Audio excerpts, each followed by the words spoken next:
ilmi illa qalila. Rabbi shrah li sadri wa yassir li amri wahlul 'uqdatam min lisani yafqahu qawli. Fa ya ayyuhas shaimin was shaimat ittaqullaha haqqa tuqatih wa la tamutunna illa wa antum muslimun.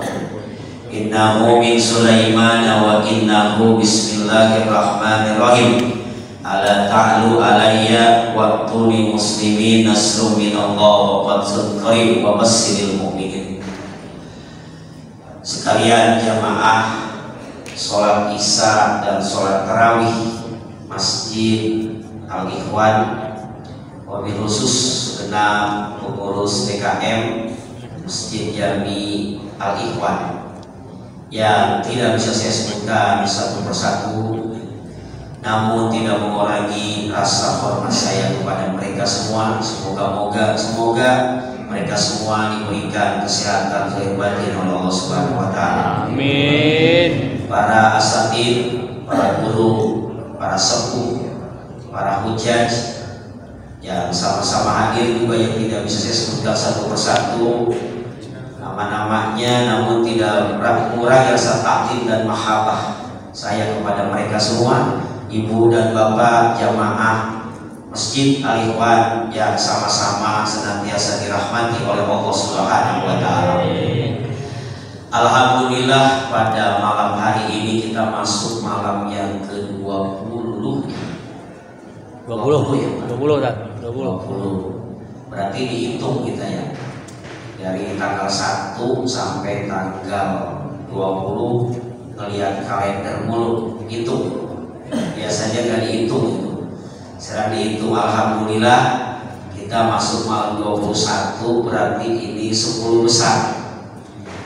Alhamdulillah orang-orang yang lolos di dalam penyisihan kemarin sudah 10 yang pertama penyisihan, kemudian masuk 10 yang kedua, kemudian masuk di 10 yang ketiga.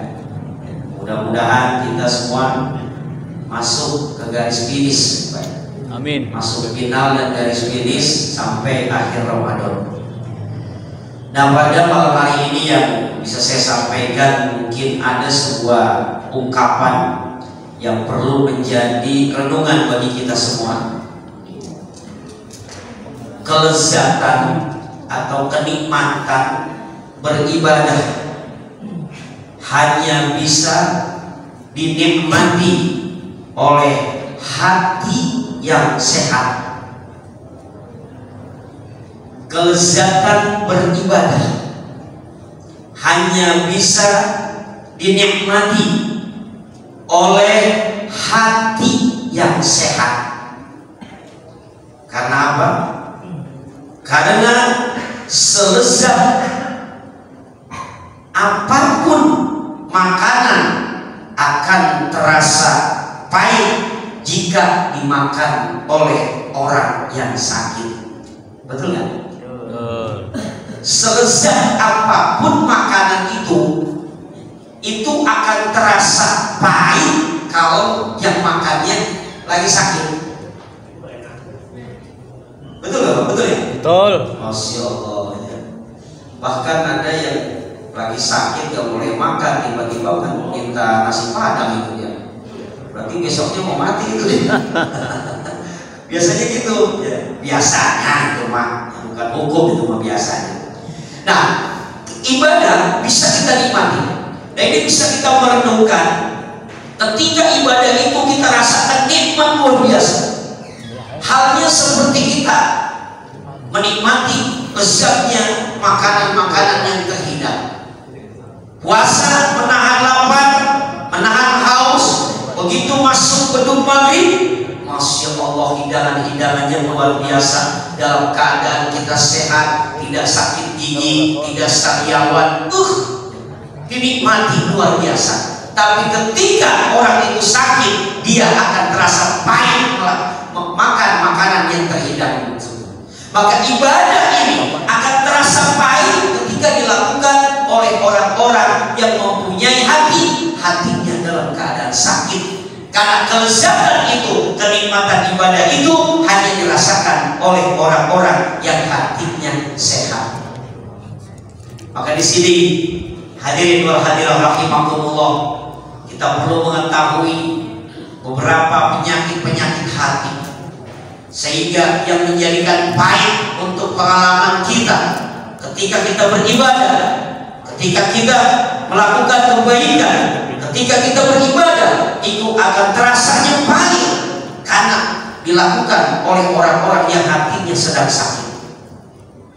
Maka kita tahu dan harus mengetahui beberapa hal yang menjadikan itu sesuatu orang itu menjadi sakit hati. Yang pertama, orang itu disebut sakit, nggak sehat, sakit hatinya, yaitu mempunyai sifat takabur dan sombong. Itu kalau yang takabur sama sombong itu lagi sakit, hatinya yang sakit. Ibadah seapapun juga tidak bisa dinikmati, walaupun secara zahirnya dinikmati, tapi di hadrat Allah nanti ibadah yang dilakukan, kecapean yang dilakukan, nonsen, tidak ada pahalanya, karena habis dengan penyakit hatinya, yaitu takabur dan sombong. Takabur dan sombong itu sudah biasa dan kita sudah tahu. Masalah takabur dan sombong itu menolak kebenaran,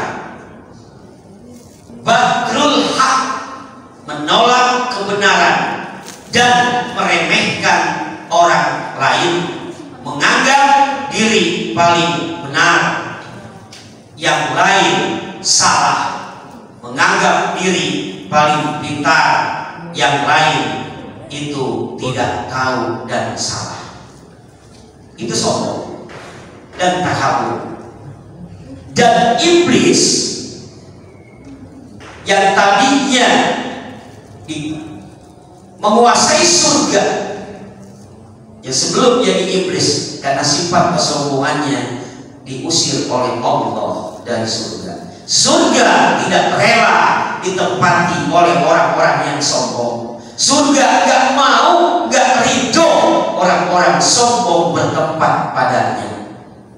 Maka dengan didikan puasa ini, kenikmatan puasa akan bisa kita nikmati lezat ibadah bulan puasa ketika sifat-sifat takabur itu sudah kita basmi dan kita hilangkan. Itu yang pertama. Yang kedua, penyakit hati yang harus kita tahu, yaitu ujub. Ujub itu apa ya ujub? Ujub itu mengagumi diri sendiri, membanggakan diri sendiri, merasa lebih dari yang lain. Mungkin orang berpikir ujub ini agak identik dengan takabur. Itu ujub. Jadi membanggakan, bangga. Pernah saya sampaikan, sehebat-hebatnya takwa kita sebagai manusia, sehebat-hebatnya kita ibadah, itu kita tidak luput dari kesalahan. Dan yang hadir pada saat ini masjid ini belum tentu masuk surga, termasuk orang yang bicara di depan ini belum tentu masuk surga. Karena ridho Allah kita nggak tahu, tapi kita berharap dengan Ramadan ini yang diciptakan oleh Allah, mari kita nikmati ibadah di bulan suci Ramadan ini, sehingga kenikmatan-kenikmatan itu membawa kita lebih khusyuk kepada Allah, lebih dekat kepada Allah, dan hilang sifat-sifat hati, penyakit-penyakit hati tersebut. Yang ketiga, riya. Ada orang yang mengatakan, wah, bulan puasa mah biasanya bulan sebelum bulan puasa suka bikin status. Ya, status tuh, upload sebagainya. Wah, bulan puasa mas saya tidak mau mengupload. Justru itu riya. Punya pikiran gitu ya. Masya Allah ya. Bulan puasa mah udah gak mau ngupload lagi, gak mau upload bikin status. Biasanya bikin status, mau ibadah. Biasanya dia upload kegiatan. Bulan puasa mah enggak. Justru itu yang riya gitu. Punya anggapan seperti itu. Semua tidak akan selamat daripada riya. kecuali nih hati kita benar, sucikan hati kita, bersihkan hati kita, zikir kepada Allah, dekat kepada Allah, Allah yang bisa menghapuskan sifat riya tersebut. Tapi kadang-kadang yang secara zohiriyah dia riya tapi sebenarnya tidak riya, tapi terkadang yang secara zohiriyah dia tidak riya, sebenarnya dia itu sedang riya. Orang yang merasa dirinya selamat daripada kemunafikan itu termasuk orang yang riya. Merasa dirinya selamat dari kemunafikan, nah itu riya. Nah ini kita tinggalkan. Ini hubungan kita ke Allah.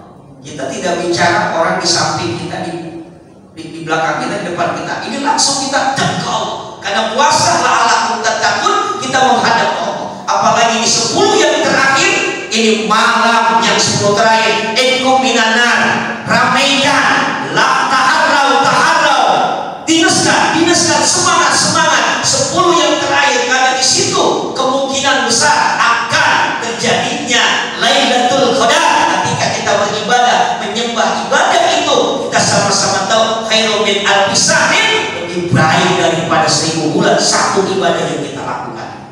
Semangat yang sudah berkurang sekarang, setarnya barang kemarin ini udah banyak yang berguguran. Mudah-mudahan kita bertahan ya. Nah, 3, 4 sum'ah. Apa itu sum'ah? Sum'ah itu adalah berasal dari kata sama, sampun. Sama itu sama, sampun itu mendengar. Artinya sum'ah ini punya sifat hatinya sakit, suka memperdengarkan kepada orang lain terhadap apa amal yang dilakukan. Pengen kedengeran orang lain, bahkan dipublikasikan, niatnya beda. Kan ada yang niatnya dakwah. Itu makanya tergantung lagi niatnya kepada Allah Subhanahu wa taala. Mudah-mudahan kita diselamatkan. 5, hasad. Hasad itu merasa iri terhadap nikmat yang dimiliki oleh orang lain, diiringi harapan agar nikmat itu hilang. Dan yang ke-6, takdir. Takdir itu pelit dan pelit. Takdir itu penyakit hati. Kemudian ke-7-nya tulul amal. Tulul amal ini panjang angan-angan. Ada kesempatan, bentar lah.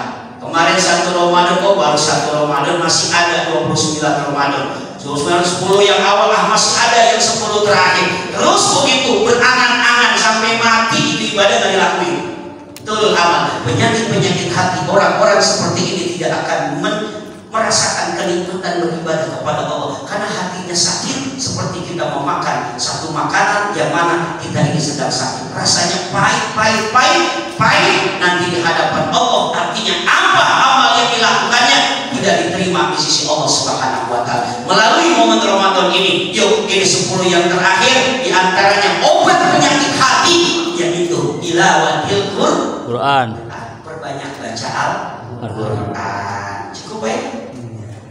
Cukup segitu aja yang bisa saya sampaikan. Sebenarnya pengen menyampaikan riwayat Al-Quran itu, orang yang memuliakan Al-Quran sampai menjadi ulama besar, tapi waktunya tidak cukup dan waktunya sebentar. Itu saja bisa saya sampaikan. Artinya yuk senantiasa kita sucikan jiwa kita, kita bersihkan hati kita di bulan suci Ramadan ini. Terus kita bertahan, mental kita menjadi mental yang juara, dan kita sampaikan garis finish yang mendapatkan itu minanar, segala dosa-dosa kita diampuni oleh Allah Subhanahu wa taala. Amin. Dan kita diterima oleh Allah Subhanahu wa taala. Jangan lupa perbanyak baca sholawat, perbanyak baca Al-Quran, kemudian baca apa yang kemarin saya sampaikan, asyhadu alla ilaha illallah astaghfirullah wa nas'alukal jannah wa na'udzubika minan nar. Kemudian Allahumma innaka mughfirul afwa wa karim. Dengan itu kita sebagai ikhtiar kita untuk membersihkan hati kita di bulan suci Ramadan, sehingga Idul Fitri kita kembali kepada Allah dengan ketenangan, kenyamanan, keindahan, kelezatan yang kita nikmati. Itu saja, semoga bermanfaat. Yang benar datang dari Allah, yang salah kebodohan dan kekurangan daripada diri pribadi saya sendiri, mohon maaf yang sebesar-besarnya. Wallahu muwaffiq ila aqwamit wal afa minkum. Wassalamualaikum warahmatullahi wabarakatuh.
wabarakatuh.